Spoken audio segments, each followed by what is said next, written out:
أعوذ بالله من الشيطان الرجيم بسم الله الرحمن الرحيم. Assalamualaikum warahmatullahi wabarakatuh. Hari ini kita akan menceritakan beberapa sikap teladan tawadhu Nabi Muhammad sallallahu alaihi wasallam. Nabi Muhammad sallallahu alaihi wasallam merupakan seorang nabi dan pemimpin besar umat manusia yang selalu bersikap tawadhu, sehingga diriwayatkan bahwa orang-orang kecil pun berani berbicara ataupun bercanda dengan Nabi. Mereka senang dan tidak segan. Nabi selalu menyampaikan salam meskipun kepada anak-anak kecil. Hadis riwayat Bukhari menjelaskan, dari Anas radhiyallahu anhu, sesungguhnya Rasulullah sallallahu alaihi wasallam melewati beberapa anak kecil, maka beliau mengucapkan salam pada mereka. Masih diriwayatkan Anas radhiyallahu anhu bahwa ada kalanya wanita-wanita pelayan di kota Madinah memegang tangan Nabi sallallahu alaihi wasallam dan membawa kemana ia suka. Hadis riwayat Bukhari. Rasulullah sallallahu alaihi wasallam biasa membantu pekerjaan rumah tangganya, membantu istri dan keluarganya. Hal itu didasarkan pada keterangan Sayyidah Aisyah radhiyallahu anha meriwayatkan, dari Aswad radhiyallahu anhu, aku bertanya pada Aisyah, apa yang dilakukan Nabi sallallahu alaihi wasallam terhadap keluarganya? Aisyah menjawab bahwa Nabi sallallahu alaihi wasallam membantu keluarganya.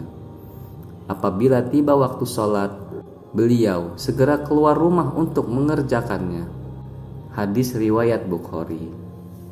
Demikian besarnya penghormatan dan kasih sayang Nabi terhadap orang-orang kecil, sehingga terkadang menghentikan khutbahnya karena ada salah seorang sahabatnya yang bertanya masalah agama.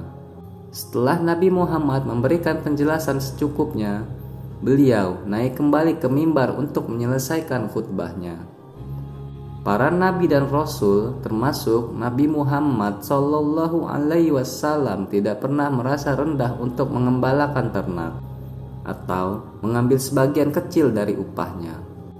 Abu Hurairah meriwayatkan bahwa Nabi sallallahu alaihi wasallam bersabda, Allah tidaklah mengutus seorang nabi kecuali pernah mengembalakan kambing. Bertanya para sahabat, dan engkau juga? Nabi menjawab, ya, aku dulu mengembalakan kambing milik orang-orang Mekkah dengan mendapat upah beberapa qirats. Hadis riwayat Bukhari. Tentu saja sikap tawadhu Nabi Muhammad tidak terhingga, sehingga sedari kecil ia dikenal dengan akhlak baik dan jujurnya. Nabi Muhammad juga selalu mendatangi undangan meskipun datang dari orang-orang kecil atau rakyat biasa. Beliau senang bergaul dengan orang-orang miskin, membantu mereka, mengantarkan jenazah di antara mereka, dan memperlakukan mereka sebaik-baiknya. Ketawaduan Nabi Muhammad melekat pada diri sahabat-sahabatnya, termasuk pada pribadi Umar bin Khattab. Maulana Jalaluddin Rumi dalam Al-Masnawi mengisahkan, pada suatu ketika seorang penasehat kekaisaran dari Konstantinopel datang untuk menghadap Khalifah Umar bin Khattab di Madinah. Penasehat itu adalah seorang filsuf, cendekiawan, dan negarawan terkemuka. Setelah memasuki Madinah, utusan dari Konstantinopel itu merasa heran karena tidak melihat adanya istana kekhalifahan. Ia lalu bertanya kepada salah seorang penduduk Madinah, di manakah istana raja kalian? Tanya sang utusan. Orang yang ditanya oleh kesatria Konstantinopel itu hanya tersenyum dan dijawabnya, raja kami tidak memiliki istana megah, karena istana termegahnya adalah hati dan ruhnya sendiri yang senantiasa diterangi oleh cahaya takwa. Utusan kekaisaran Konstantinopel itu merasa heran.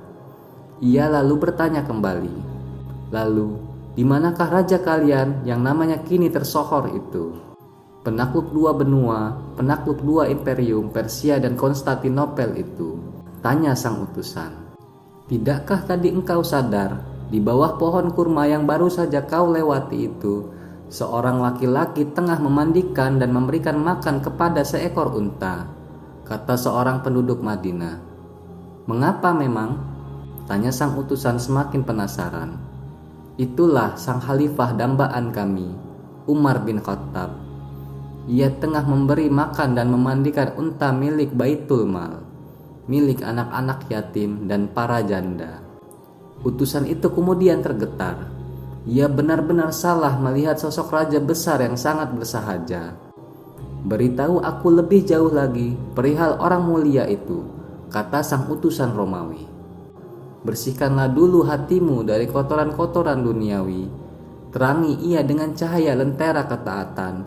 Barulah kau bisa mengenalnya dengan baik dan akan melihat kemegahan istana sang khalifah kami yang berupa ketakwaan. Dan kau pun bisa memasuki istana itu bersamanya. Utusan itu kemudian mendekati Umar dan bertanya mengapa ia melakukan pekerjaan kotor ini, memandikan unta dan memberinya makan. Tidakkah hal tersebut bisa dilakukan oleh bawahannya? Umar berkata, ini adalah tanggung jawabku, Tuan. Unta ini adalah milik anak-anak yatim dan para janda, milik rakyatku yang sepenuhnya menjadi tanggungan dan tanggung jawabku. Aku takut jika kelak Allah akan menanyakan kepadaku sejauh mana aku memimpin rakyat-rakyatku, apakah mereka menderita dan merasa ditelantarkan dan tak diurus olehku. Sang utusan pun kian terguncang. Ia melihat sosok negarawan ideal yang selama ini digambarkan dalam kitab Republik Plato itu benar-benar ada di hadapannya. Tak lama kemudian, sang utusan dari Konstantinopel itu pun bersyahadat dan mengikrarkan keislamannya di hadapan Umar. Wallahu a'lam. Dari kisah ini, semoga ada hikmah, ilmu, dan pelajaran yang dapat kita ambil. Assalamualaikum warahmatullahi wabarakatuh.